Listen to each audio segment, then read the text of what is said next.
Welcome back to Stay Tuned with D.Rey, the show we believe that everybody has a story. So let's talk about it. We're here today with one of the leaders of the new school, Matt Hillman. What's going on with you, Appreciate Matt? you for having me, man. Thank you, man. Thank you for being on, man. Always, it's an honor. We back in Philly, a part that you're familiar with or whatever. You've been up here a lot. So I guess let's start off by introducing you. Obviously a DMV kid, you graduated from Sidwell Friends, and just give us a quick rundown of your story, in high school and then afterwards. Yeah, for sure. I grew up in the DC area, went to Sidwell Friends, as you mentioned. Played basketball growing up my whole career, from the time I was probably 7 or 8 until college. Had an amazing experience with it. Onto different things now, but that's for a later story. So yeah, as I mentioned, went to Sidwell. Ended up playing Division III basketball at Carnegie Mellon University, which I'm proud to say I could not have gotten into without basketball. So in that case, I used basketball as a win. I feel the same way about Nova. I feel the same way about Nova. It's what you got to do. So played there, and then I'm living in Los Angeles now, which is an amazing experience. Moved across the country 10 days after I graduated college, which was definitely a journey. I'll say that. Imagine. But yeah, making the most of it. Back here visiting the fam. Happy to be in Philly. And like to say, it's Christmas time, so you're back. That's what it's about. That's what it's about. Yeah. I have a lot of respect for the people that have graced this show before me. So I feel a lot of pressure, but I'm excited to be here. Man. No, I'm just kidding. You gonna kill anything you do as usual. So we gotta get into that. We gotta talk about that. Yeah. Matt, why did you make that decision to move out to LA 10 days after you graduated? I've always been one to try and put myself in uncomfortable situations. I feel like that's when the most growth happens. So the easy answer would be for work. I moved out there for work, but the longer answer is that I felt like it was kind of what I needed to do. It was best for my personal and professional development. I thought it'd be a challenge. The weather didn't hurt. And then just kind of for being a young person in the field that I'm in, there's just a lot of opportunity there. It's a really, really cool time to be in LA right now. I just wanted to take advantage of that. I would say it's a lot going on. It's a lot going on. So just to briefly kind of step off, I could imagine you have roommates out in LA. I do. Could you just elaborate on those roommates? I have 3 roommates. One of them is your good friend, Josh Hart, Villanova Wildcat. Your brother. My brother, Josh Hart. And then our 2 dogs. One of them's name is Nova. And then I have one named King. All right. Which one is your favorite? King. All right, thank you. Because he's mine. I got him, so I'm biased. I was about to say. But Nova's an awesome dog. Josh has had her since he was at Nova. I just see what Nova does. Yeah, it's to furniture and things like I know. that. They're both devils though. It's kind of hard. It's kind of hard to root for. So to get back on track, you said you moved out to LA, and you started a company. You started a company, Cut and Sew, which you have the shirt on today. Can you just tell us what that company is about? Yeah, for sure. So I started Cut and Sew in February of this month. So going on about 10 months in business right now. When I first moved out to LA, I was working for a CAA. Yeah.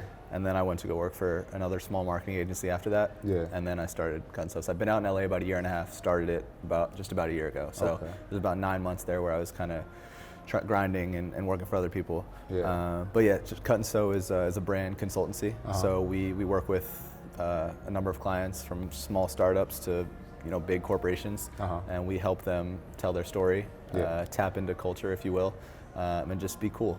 And you'd be surprised how many brands just have no idea how to speak to their target market, which for a lot of brands is us. And sometimes it takes a fresh perspective. It takes a millennial mindset to come in and really show them kind of how to tell their story. So that's where we come in.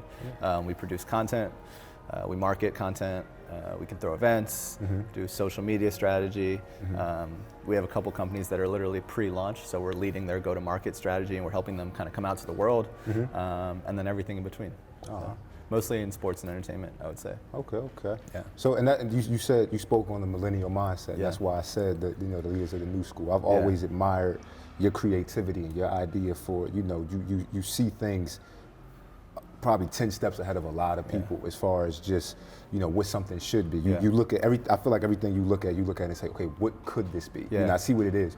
What could this be? Where would you say that comes from? It's a great question.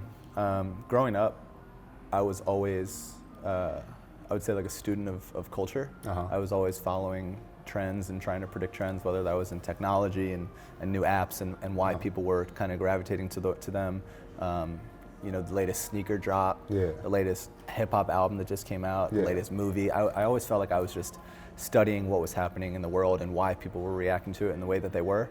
And I felt like there had to be a way to like monetize that and make a career out of it and just kind of understand us and culture and why we buy things and stuff like that. And the industry that I'm in is, I feel very blessed because almost any other industry or almost any other traditional industry like finance, real estate, all those, it's really, really hard for a young person to see success entrepreneurially. You can grind your way up in a big corporation and kind of work with the men upstairs, but it's really hard to kind of make it on your own. And in marketing and entertainment, it plays to my advantage. And I find myself in rooms with much older people who are actually very respectful and receptive and actually eager to hear my opinion because they know that my opinion is reflective of who they're trying to reach. Of what's going on. So it's been a blessing. I see what you're saying. So would you, over the past year, so like you said, you've been working obviously in that field completely, and then in the past year you opened up Cuttings. So you said you spoke on several events. What was probably your favorite event? It's a great question. My favorite event, we did an event for the MLB during MLB All-Star Weekend in DC. Okay. And the MLB is obviously a legacy kind of league. But I think to their credit, they realized that some of the much younger generation is starting to skew towards maybe different sports, more entertaining sports. It's a shift happening. Yeah, it's a shift. And MLB's baseball is a great game, and it always will be. But they recognize that, and so they wanted to be proactive about kind of trying to target this younger demographic. So what we did for them was we threw a summit of various panels and activations in DC during MLB All-Star Weekend. And we kind of curated that summit with everything that we think our generation cares about. So there was a panel on sneaker culture where we had John Geiger, DJ Clark Kent, a bunch of other really cool people. There was a panel on esports, how big esports is right now.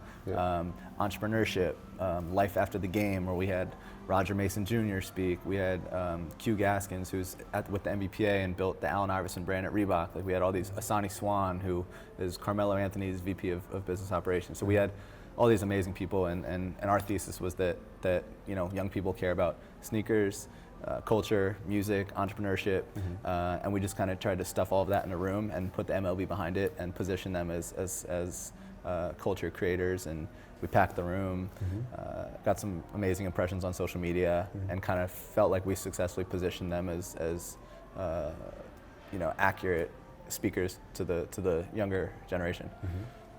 So to speak, that was cool. So to just kind of stay with this lane. You spoke on the idea that the MLB, it's younger people aren't gravitating. It's been said at this point that basketball is America's sport. It's been said that they said it went from baseball for a long time. People considered it to be football, and now it's basketball. Why do you think? Because you have you have a pulse. You have a finger on the pulse as far as the culture goes. Why do you think that's happened? Why do you think I talk about this all the time. So why do you think that's going in that direction? First reason is that NBA is a star-driven league.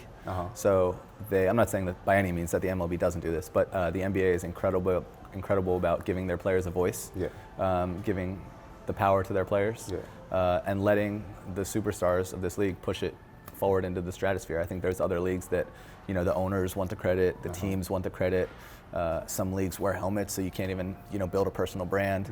So I think the personalities in the NBA and the storylines that are happening is what's making it so the rise just so astronomical. I mean, you have guys in the NBA who are building empires, and I think the bigger that they get, the bigger the league gets, and credit to them for realizing it. I also think basketball is just the most fun sport to watch. It's the only sport where like I'm biased. But no, I mean it is. Every other sport, like baseball, you play a position, so you have to be really good at one thing. If you're a pitcher, you got to pitch. If you're an outfielder, you got to catch fly balls. I guess. Obviously, everyone has to be able to bat. If you're football, if you're lineman, you got to block. If you're a receiver, you got to catch. Basketball, it's the most fluid game. So like you might get switched onto a point guard. You might, catch the ball with a couple seconds left at the top of the key and have to hit a shot. So I just think as a sport, it's the most fun. And then when you combine that with the stars of the league doing their thing, it's not even close. Damn, that's my opinion. You're damn right. No, that's a great opinion. That's like I said, I wanted to, because I remember we spoke. I've known you for years now. We spoke, and I would I would watch how you would talk about things. I was like, this guy really has a knack for understanding. Like, it's for so much of what you do is understanding, and so much of what you do is trying to figure out. You want to understand these patterns so you can kind of predict what's next. Yeah. 5, Right there. 4, 3. Up a little bit. Right there. Left.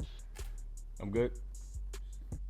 Welcome back to Stay Tuned with D.Rey. We're here with Kevin Rafferty, Brandon Slater, Eric Pascal. Here with Ryan Archdiacono, Cole Swider, Keith Jones. Chris Jenkins, and Javon Quinterly. We're talking about his past and present of basketball.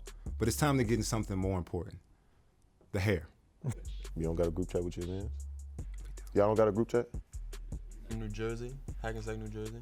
I'm from Portsmouth, Rhode Island. Centerville, Virginia. It's Coach Wright because Yeah, exactly. You got to go right now. You got to go right now. All of these things, sure, they apply to basketball, but they also apply to life off the court. I'm going to work. That's my job. That's my 9 to 5. You know, I don't go and sit behind a desk. I go to a gym. You found something wrong with sitting behind a desk? Beautiful. I think that's a great part there. We're going to jump back. Yeah. And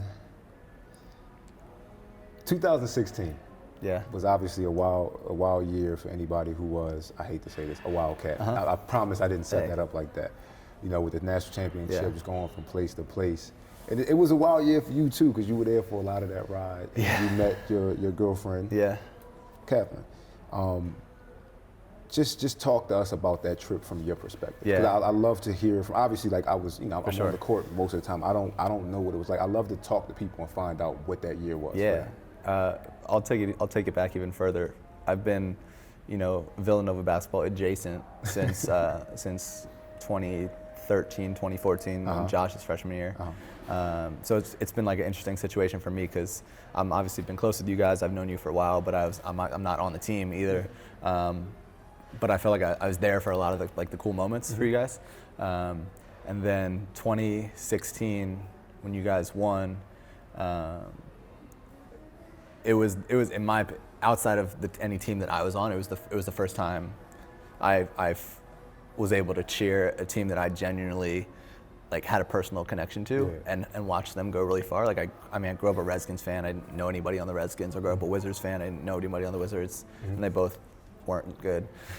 So watching you guys and kind of going through your journey, and I don't want to say feeling like I was a part of it, but just kind of being there. I was, but obviously I didn't do any of the work on the court, but just kind of being there throughout that whole thing was amazing. And then to get to your point, when you guys were in Louisville, I think it was, you played Miami and Kansas? Yes, sir. Or was Miami and New York after Iowa? No. Miami and Kansas. It was after you guys beat Miami. No, after you guys beat Kansas. We went out in Louisville. The guys on the team were behaving, of course, in season. Thank you. Actually, you weren't even there. I forget who was there from the team. But anyway, I met Catherine, who's now my girlfriend, one of the twins on the team. It was her, Caroline, Kendall Burton, Kate, Bernori, I forget who else. But anyway, we just kind of started talking and became cool. And I was like, oh, this girl's cool. And then ran into her again at Houston and in Houston. And so as you guys kept winning, we kept seeing each other. So had you lost, we wouldn't have kept seeing. I was about to say it, but a completely different story. Yeah, so you guys kept winning. And then after you guys won, I went straight to Villanova to celebrate with you guys and obviously kept hanging out with her. And, we're still talking. That's dope. 2.5 years later. That's the story beyond the story. I had to get it out. No, it's crazy. The story beyond the story, like I said. Whenever I talk to anyone associated with Villanova and I tell them we met during that run, they're like, they think it's the coolest thing in the world. It's magical. Yeah, it is. No, it literally is. It really is. Everything around that season and that tournament run was magical. Aside from me. Yeah. So when I put my spin on it, I'm like that. Nah, but like I said, that was the most. I think, like I said, it was something I wanted to capture with this show. It was. I think that's one of the most interesting things. You could have 10 people go through a similar time in their life or anything like that, and they all take different things from it. They all walked away with different pieces of the story. They can all tell you a different perspective, and that's, like I said, I really wanted to tap into that. Just seeing the story beyond the story. Obviously, everybody knows what happened. The shot went in, we Cinderella run, all of that. But there are so many stories just in that, let alone in the rest of life. So many stories in that year that go untold, to be honest, that are really crazy. So I have to ask you why I got you here. 2016 and 2018. Oh, man. I've watched your past episodes, and I know this doesn't end well. It doesn't. So I think the best bet is for me to just say really nice things about both teams. All right, cool. Stay I neutral, think stay neutral. 2018. Again, I'm pretty good friends with the guy. Like, I love Dante, I love Jalen, I love Mikhail. They dominated in a way that you guys didn't, and probably couldn't have. And like, I don't think anyone ever questioned that they were the best team in the country. Yes. And so there's really nothing you can take away from there. But there's just something about the way you guys played together as a team, which I don't think they were able to match. Obviously, they had an amazing season, so they didn't need to. But the way that you guys came together, and you were just a different team. That tournament. The way that you guys hit your stride and were, playing as one unit. I don't think I've ever seen anything like it personally. And that Oklahoma win was like the most convincing semifinal win ever. It was crazy. It was crazy. So 2016, that's a great answer. I mean, and Josh was on the team, so I'm exactly. I was about to say, I was hoping that would kind of tip the scale, but I get it. You got to give credit to both. And like, I was living in LA already when 2018 was happening, so I wasn't in San Antonio. I wanted to go, but I had a thing I had to do for work. So I didn't really go through the journey with them. I was super happy for them from a distance, but nothing will be able to replicate I was at every single tournament game that you guys had, so it was cool. 2016 it is. And look, I was in Pittsburgh when you guys, I hate bringing this up, but lost to NC State. That's all part of the NC State, story. right? Yeah, NC State, Pittsburgh. And then Buffalo, you lost to UConn. Yep. Freshman year. 2000. And then senior year, I was in Buffalo when you guys lost to Wisconsin, which sucked. So it was, But it's all part of the story. You know 100%. What I mean? I think in today's media, like I said, just one of the challenges we wanted to have on the show, in today's media, it's so easy to focus on one aspect of the story, and all of those things played into it. Like obviously but we'll get into it in a later episode about that year, that 2016 year, and it was so much going on that people couldn't even imagine, but naturally as human beings, we want to look at the end. The shot went in and that was it. It was a magical year, but it was a magical year because there was a lot that went into it. Yeah. But all right, let's get away from It was cool for me too because I think not to get too deep here, but I had higher hopes for my college basketball career that I had that I didn't fulfill what I had hoped to. So it was my junior year. By the time you guys were making that run, I was phasing out of my basketball life. So kind of going on that journey with you guys was a really cool experience for me. I felt like I was living through you guys a little bit. Yeah. So all right, you know what? Let's go with that. Yeah. How did that? Because obviously with everything that happened with my knee, blowing out my knee, and that kind of put my career on hold, it helped fuel this. How did you feel as the passion or the drive for basketball started to kind of fade away, and your other passions and your other aspirations in life, they just started to look a little more tangible? How did that transition go for you? I had an interesting relationship with basketball. Like I said, I started really early. I'm talking about 6 a.m. workouts at Montrose Christian and DeMatha on Saturday mornings. I was going at it really hard for a long time. And I guess I just got burnt out. By the time I had a really good AAU career, I had a really, really good high school career. And then summer before my senior year, I just kind of my senior year of high school, I felt the passion starting to die a little bit. So I actually stepped away from basketball, and I didn't play AAU summer before my senior year, which, as you know, if you're trying to play in college, it's a death sentence. It hurts. And then senior year, after the whole AAU season had passed, I kind of came to my senses. I was like, what am I doing? I love this game. So I played senior year. We had an amazing year. With Josh and I in the backcourt together. We beat Chris in their tournament, which was crazy. They were nationally ranked, and we were unranked. Josh had 36, I think. I had 22. Chris had 12, I think. So I ended up being able to sneak onto a Division III roster. Not sneak on you. I got recruited. I wouldn't have been able to get into the school otherwise. But I was kind of in my mind, I'm I should have been D1. I'm playing D3. I'm gonna have an amazing career. And then for whatever reason, I don't know if it was I lost focus or I lost passion, but it just didn't pan out the way I wanted to. So from early on, I was really, really, really conscious of how do I do everything in my power to make a life for myself after basketball. And I mentioned kind of putting myself in uncomfortable situations. I almost had to like reinvent myself and just try and learn. And I took college after I realized basketball wasn't going my way. I took college as a way to just explore everything that was interesting to me and kind of immerse myself in all these different things. And so the school I went to, Carnegie Mellon, is a really, really heavy engineering school, computer science. So I was blessed to be friends with some of probably the smartest people I'll ever meet in my life. And even while I was in school and on the basketball team is when I started my first company. It was a mobile app. I started with 4 other friends, and we raised money for it. We went through what was called a startup accelerator, which is like a group of investors that picks a couple companies a year and funds them and mentors them and gives them office space and lawyers and a bank and really helps you like become a real company. And that was like 19 or 20 years old. So I was blessed because like wow, I still had basketball and this was happening. So I was like getting the best of both worlds. And then as basketball started to phase out, I was able to more seamlessly kind of transition into business. Became really interested in a number of other things like the music business and the entertainment business. And as I mentioned, I've always kind of been obsessed with just culture and marketing and why brands say and act how they do. So I kind of shifted towards that, but like had basketball not gone as poorly as it did, I wouldn't have been forced to start thinking about life after basketball. So I'm actually grateful that it happened as early as it did. And then also my senior year, I quit the team. So I only played 3 years. I didn't play my last year. And I took that as an opportunity to go to pretty much every Villanova home game, spend time with my family almost every weekend who was living in Rittenhouse, and then see my girlfriend. So I was like, for me it ended up being a blessing. Yeah.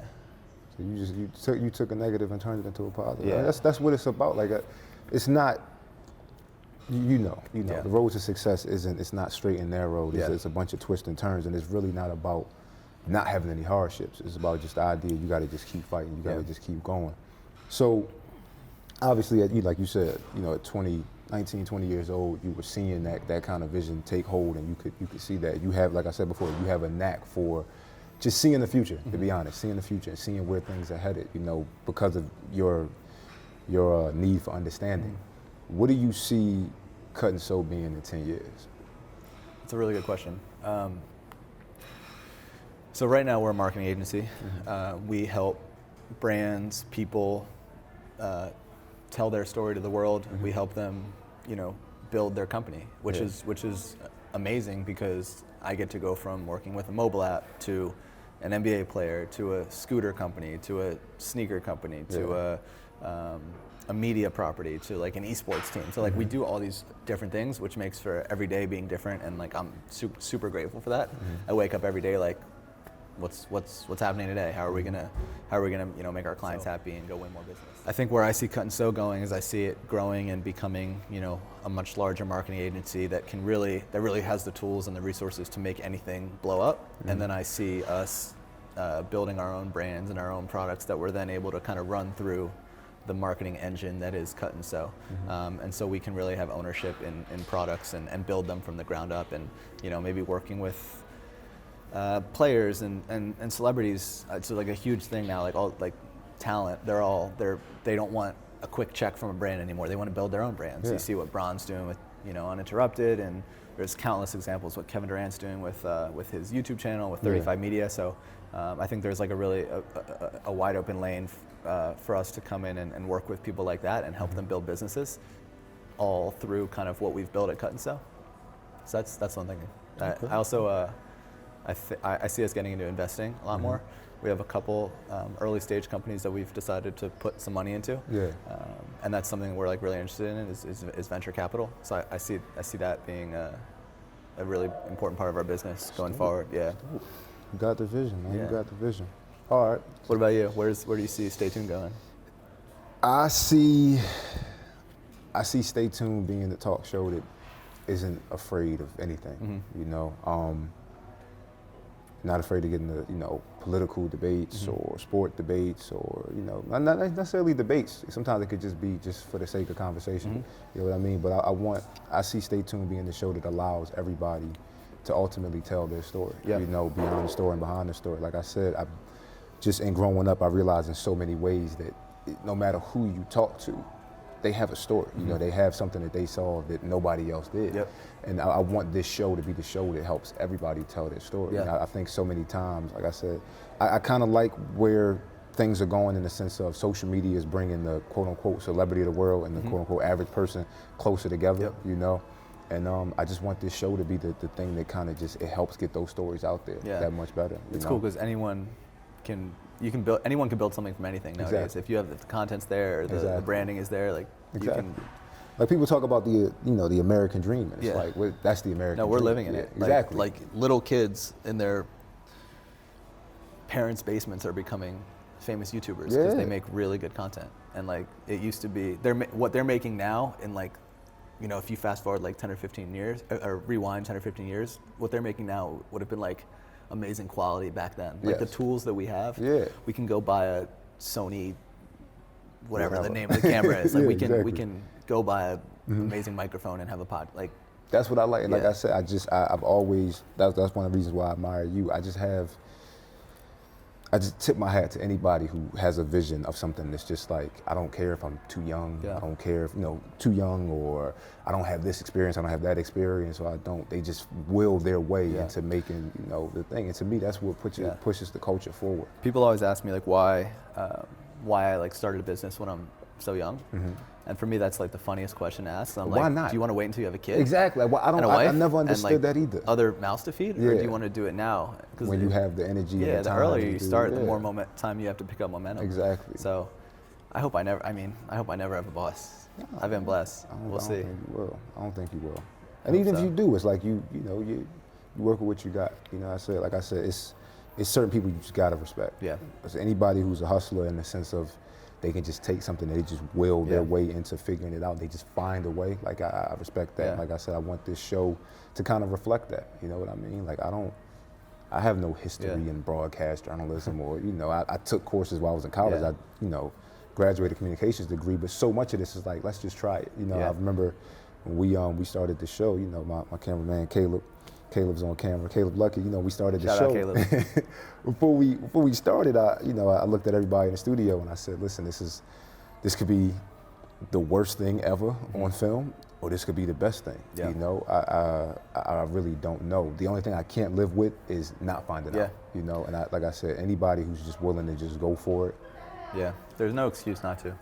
Do you have like an on-camera personality or a host that you really admire and you hope to kind of like emulate in terms of style? I think on camera, not even necessarily a talk show host, but just everything that he's doing with social media now, and obviously his acting career. Will Smith is probably at the helm of that, just because he's so much of just he's a guy who's rich in experiences, obviously wealthy and smart, but it's just he finds that balance between his experiences, his life, and helping people while maintaining a certain amount of financial growth, and I've always admired that. He's fully reinvented himself into the digital age. And I love it's like he doesn't stop. He just turned 50. He just doesn't stop. You have a lot of A-list celebrities who are just kind of fizzling away. Yeah, exactly. And it's like you never every something. It's just Will Smith. Even Will like Smith. I'm trying to think like Brad Pitt, Leonardo DiCaprio are two of the most iconic actors of our generation. I have no idea what they're doing right now. Exactly. And I don't know them outside of whatever role they play. Yeah, and I feel like I know Will Smith as a human. Exactly. And that might be, to be quite honest, that might be, Will Smith spoke on it. He said, part of, when they were coming up, part of being a successful actor was having a certain level of mystery. Yeah. And nowadays, like I said, with social media kind of closing that gap, you see people want to be included. People want to know what these people are like. Yeah. And I love the fact that he saw that and was like, I'm gonna make an Instagram. Yeah. I'm gonna become public. He's one of those people that's just like, all right, what are we doing? What's the game? Like he's just, what's the game? I want to play it. Let's go. Like I said, I love that. But as far as talk show hosts go, obviously Oprah, just everything that she's done, just her ability to just bring the best out of anybody. Why she had them up there. That's just, to me, that really is a beautiful quality. I love Bill Maher. Love Bill Maher just because of he's unapologetic and he's intelligent. We have some political figures nowadays who are unapologetic but not intelligent. He balances, he knows his stuff as well as being able to be like, listen, this is what it is, And like I said, I have respect for that. Jimmy Kimmel, obviously, all the talk show hosts, because I've learned from all of them, but those people are probably at the top of it. Did you watch Letterman's Netflix special? Yes. I love it. Yeah, he's great. I love it. It's just It's what this is, a conversation. You know, you gotta admire anybody who just has a conversation. Yeah. It's just, they just let it flow. And like I said, they can bring the best out of people with just, you know, being able to talk to and understand. And something that's kind of a lost art, listen to them. You know what I mean?